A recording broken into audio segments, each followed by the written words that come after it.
Hello guys, so we are going to continue the discussion with respect to statistics, and in this video we are going to talk about Bernoulli distribution.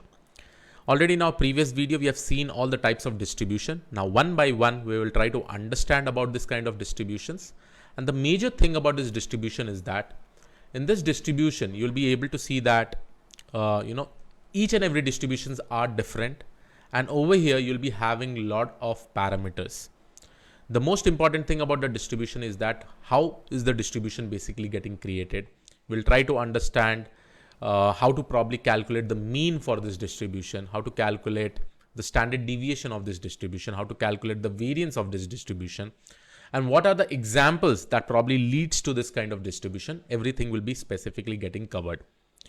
Now, in the upcoming series of video, you will also be seeing different kind of distribution, and I will try to make sure that I'll try to provide you real world examples so that you'll be able to understand. Okay.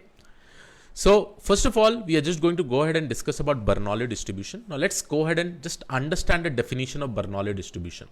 So a Bernoulli distribution is the simplest discrete probability distribution. Now, since this is having a discrete random variable, in order to create this distribution, we will be using probability mass function. Okay. It represents the probability distribution of a random variable that has exactly two possible outcomes: success with probability P and failure with probability 1 minus P. It is also used to model binary outcomes such as coin flip or yes or no question. Okay. So if I probably go ahead and just see the definition, first of all, this entire distribution is for a discrete random variable. This is the first and the foremost important property. Since this is a discrete random variable, the kind of distribution we will be creating will be using probability mass function. Coming to the second point, here with respect to this, you perform any trial or experiments, the outcomes are binary. The outcomes are binary. That basically means the values can be either zeros or 1. So let's see some of the examples over here. So first example is that, let's say that I'm tossing a coin. So in the case of tossing a coin, I will be getting heads or tail. So there are only two binary outcomes. So let's say if I go ahead and say what is the probability of a random variable x to come as head, I can mention it as 0.5. Why? Because I'm considering this as a fair coin. So what is the probability of getting head? It is nothing but 0.5. Similarly, what is the probability of getting tail, right, of this random variable x to get tail? It is very much simple. It is nothing but 1 minus 0.5. Let's consider that I'm going to mention this as p. Then this will be 1 minus p, right? So when I say 1 minus p, I'm actually going to get 0.5, which I can also denote it as q. Okay. So here you'll be able to see I'm having two important parameters. One is P and one is Q. Here Q is nothing but it is 1 minus P. Since the outcome is binary, if for one outcome the probability is this much, for the other outcome it will be just 1 minus for that particular outcome, right? So this is one kind of example. Second example, I can go ahead and say whether the person will pass or fail. What is the probability? So in this scenario, if I go ahead and write, hey, the probability of the person to pass is 0.4, then the probability of the person to fail will be nothing but 1 minus 0.4, which is nothing but 0.6, right? So I hope you are able to understand the specific examples. Here, the experiments or the trials that we are going to perform, the outcomes are going to be binary, and there are two important parameters. So let me just talk about the parameters that are used over here. Parameters that are used over here. Okay. So one is nothing but 0. So first of all, we will be using these two parameters, that is P comma Q, right? Always remember your P value will always be ranging between 0 to 1. Right? Since we are talking about probability and it is a binary outcome, it will always be ranging between 0 to 1. And if I probably consider about Q, it is nothing but 1 minus P. Now let me go ahead and take one important parameter which is called as K, and this value will be 0, 1. And why I'm actually writing K? This indicates my two outcomes. Okay, that is 0 and 1. I will consider 0 as success or 1 as success or 0 as failure, right? So I can also go ahead and just write probability of success and probability of fail. When I say probability of success, I'm basically talking about k is equal to 1. Let's consider this. If I'm talking about probability of fail, I'm just going to talk about k is equal to 0. Okay. So these are the basic things. Now let's go ahead and see this diagram.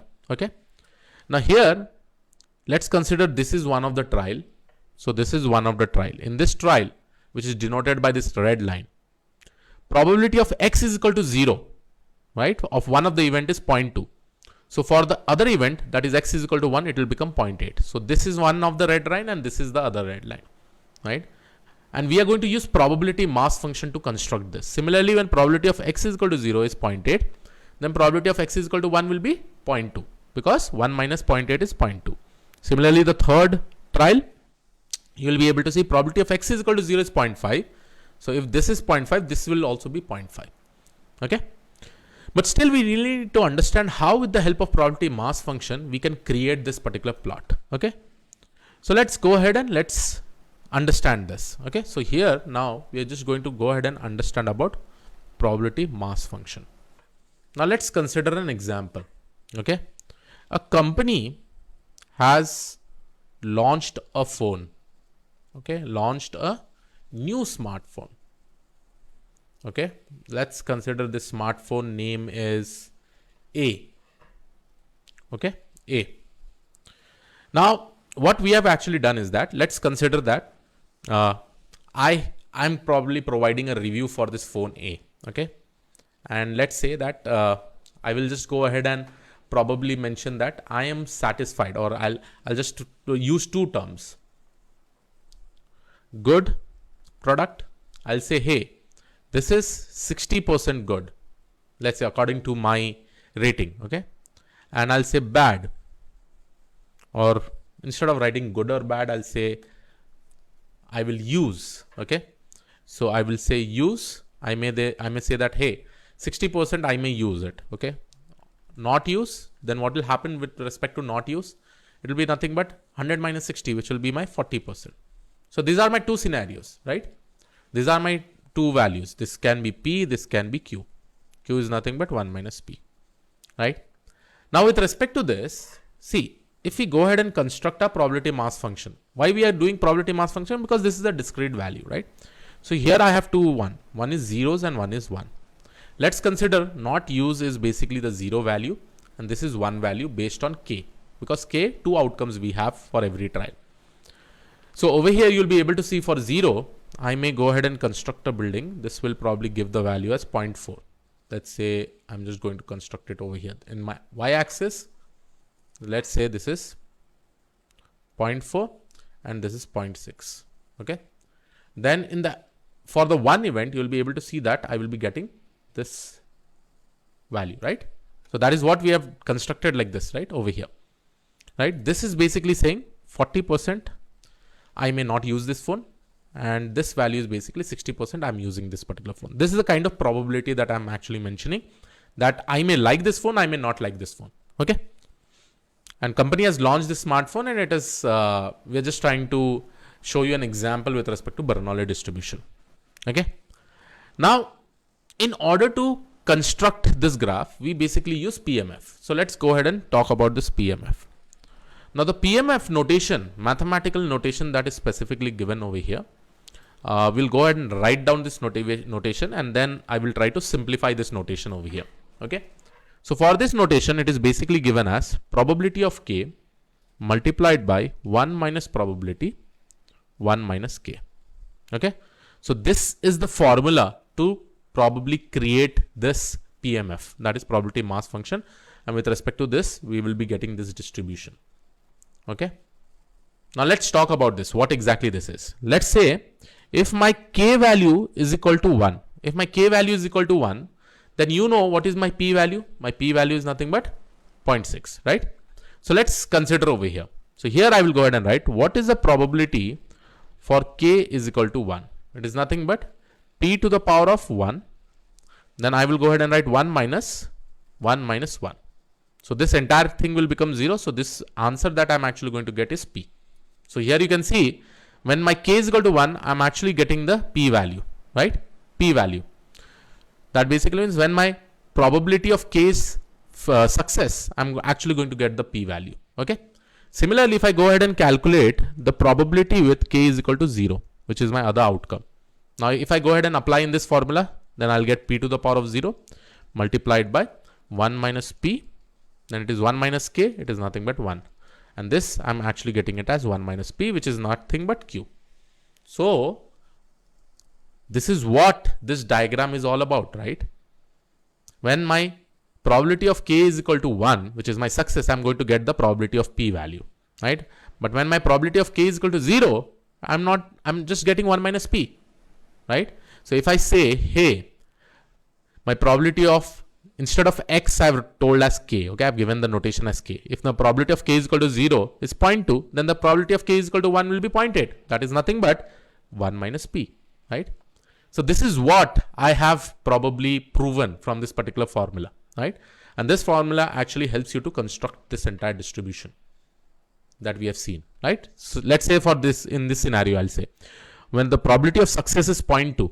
So here, if this is my P value, this will basically be my 1 minus P value, which is nothing but 0.8, right? I hope you are able to understand. And that is what we have proved it over here. So please make sure that you remember this formula, okay? P to the power of K multiplied by 1 minus P to the power of 1 minus K. For both the outcomes, if K is equal to 1, I will be able to get P. If K is equal to 0, which is for the fail rate, I will be able to get Q, okay? Now I can also go ahead and write a simplified format to construct this PMF. The simplified format will be that this will basically be my PMF, and this is denoted by Q is equal to 1 minus P if K is equal to 0 and P if K is equal to 1. This is the same thing, right? From this same formula, we are able to get this same thing. If the K is equal to 0, then I'm just going to get the Q value. If K is equal to 1, I'm going to get the P value, right?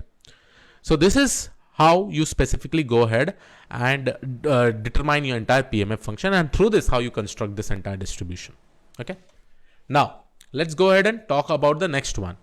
As you all know, for every distribution, we need to know about the parameters that are basically going to be used, what are the outcomes, whether PDF or PMF function is basically used. But since this is a discrete random variable, here we are just going to use the PMF, that is probability mass function. Then how do you construct this probability mass function? For that, there will be a separate formula, okay? We'll not go in proving this, okay? Proving will probably take additional 10 to 20 steps. I feel proving is not that important based on the syllabus, but we really need to know about the data, how the data looks like, how the data distribution is basically created, what formula is basically applied. Now, since we already calculated the PMF, now let's go ahead and calculate let's find out how to calculate the mean of this Bernoulli distribution. Now, this is really important. How do we calculate the mean of Bernoulli distribution? For every distribution, you have some kind of mean, median, mode, right? Variance, standard deviation. So let's go ahead and talk about this. What is the mean of this Bernoulli distribution? Now understand one thing, guys. If I probably take this as an example, okay?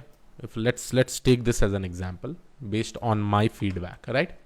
I'm saying, hey, 60% I'm liking this product, 40% I do not like this product, okay?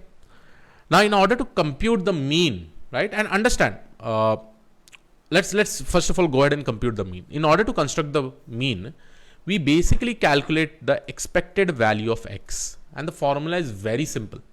It says that, hey,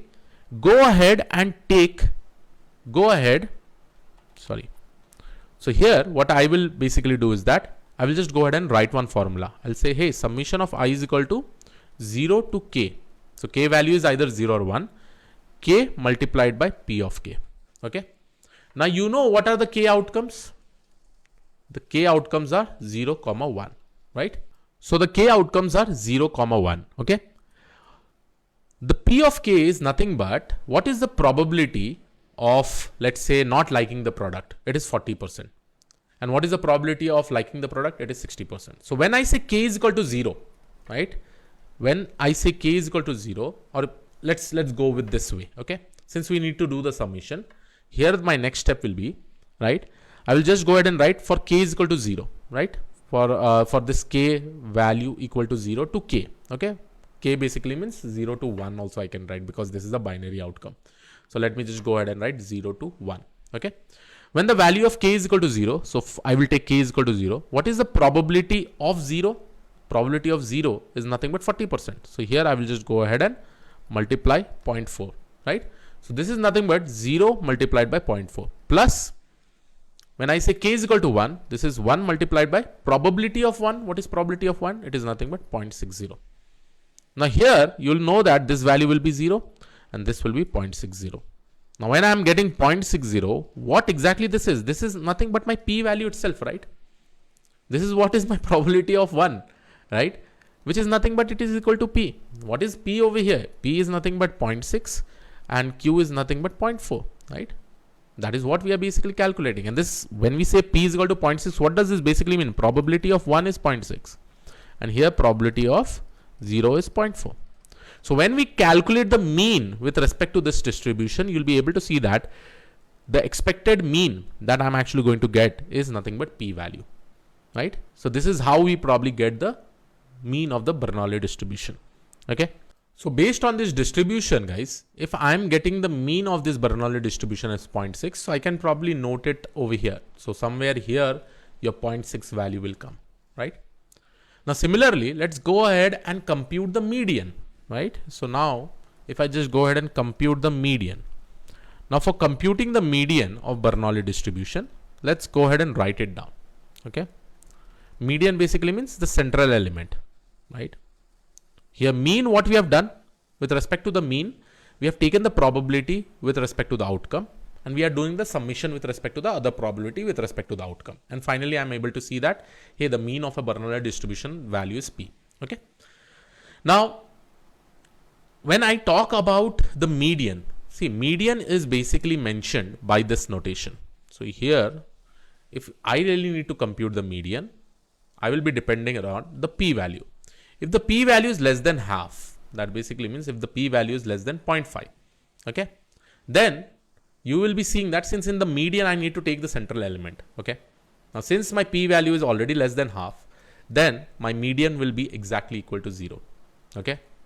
Then if I say, hey, if p is equal to half, then my median, if the exact p value is half in the center, then I can have the median value of 0, 1. That basically means the median can also have a value like 0 or it can have a value as 1, okay. I will talk more about it, why I'm saying like this, right? And similarly, if I say, if my p value is greater than half, then you will be able to see that I will be getting the median value to 1. So in short, what we are doing is that if any of my p value is greater than 0.5, I'm moving towards this 1 probability. So I'm actually getting the output as 1.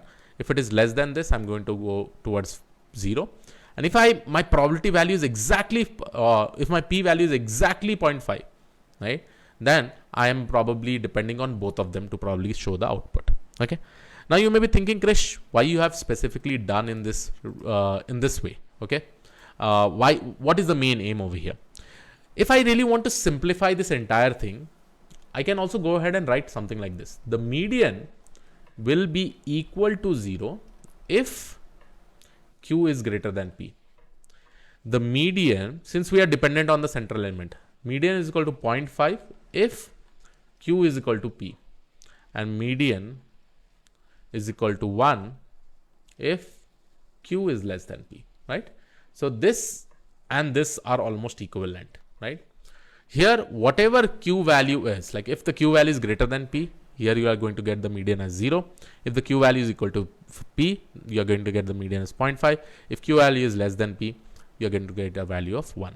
When I say, hey, it can be dependent on 0 and 1, in short, I'm just trying to pick up the middle element with respect to the probability, right? But usually in most of the scenarios with respect to probability, and even in some of the machine learning algorithms, if you see, like logistic and all, we keep a threshold value. If a value is greater than 0.5, we probably move towards 1. If the value is less than 0.5, we probably move towards 0. Okay, something like that. So I hope you are able to understand. Now similarly with respect to the mode, so I will also go ahead and write for the mode, right? The mode for the Bernoulli distribution. And here also it will be very simple. If the p value is greater than q, then p will be the mode. Or else q will be the mode. Whatever will be the p value, that will be the mode. Because with respect to mode, we basically select the most frequent occurring element, right? But here, since it is more about a probability distribution, if the p value is greater than q, we will consider this as the mode, else q will be considered as the mode.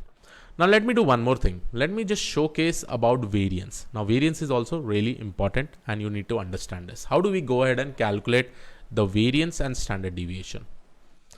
Now guys, variance over here, if we probably see at the formula, variance is nothing but how far we are away from the mean, right? For every k outcome, right? So here, if I go ahead and compute the variance, you know the k value is 0 and 1, okay? And your p value is nothing but 0.4, sorry, not p. The probability of k is equal to 0.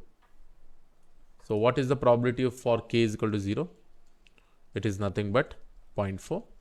And what is the probability of k is equal to 1? It is nothing but 0.6. Now we know that this is p, this is q. Let's consider it. Okay. So in order to compute the variance, the formula will look something like this. We will take this probability for k is equal to 0. Let's go ahead and consider it. It is 0.40 multiplied by, we will take the outcome 0 and how much far it is away from the mean. The mean is 0.6 and we'll just going to do the square. Okay. Similarly, we will take the next probability with respect to k is equal to 1, 0.6. Then we'll take this 1 value. Okay. Since the outcome is 1, k is equal to 1. And we will see how much far it is away from the mean. And then we are going to do the squaring it up. Now here, if you go ahead and compute it, 0.40 multiplied by, if you see this value, right, 0.6 whole square, it is nothing but 0.36. Then you are going to get this 0.6 multiplied by 0.16, right? Because 1 minus 0.6 is 0.4, 0.4 whole square is 0.6, 1.6. Now if I go ahead and do the calculation, I'm going to get it as 0.4. Now 0.24, don't you think this one 0.24 is nothing but it is the probability of k is equal to 0 multiplied by probability of k is equal to 1, right? You know that probability of k is equal to 1 is indicated by p and this will also get multiplied by q. So in short, your variance is nothing but it is the multiplication of p and q. And similarly, if I need to go ahead and compute the standard deviation, it is nothing but square root of p and q.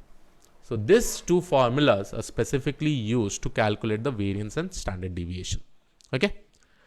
Now for this example, I have almost shown each and everything, right? How this distribution looks like, what is the mean properties of this distribution. You really need to have a discrete random variable. The outcomes are binary. Some of the examples that I have shown. And for every distribution, you'll be having some set of parameters. You'll be seeing that how this distribution is constructed. It can be either PMF or PDF. Then with respect to this, if this is a PMF, what is the formula basically used to construct this entire distribution? Then we have also seen how to calculate the mean of the Bernoulli distribution, how to calculate the median of the Bernoulli distribution, how to calculate the mode, variance and standard deviation of the distribution. And obviously you have also understood what is the examples of Bernoulli distribution. Any distribution that has an outcomes as binary. So I hope you are able to understand this video. This was it. Now, as we go ahead, we will also be seeing about different distribution, which will be quite amazing, right? So yes, this was it from my side. I will see you all in the next video.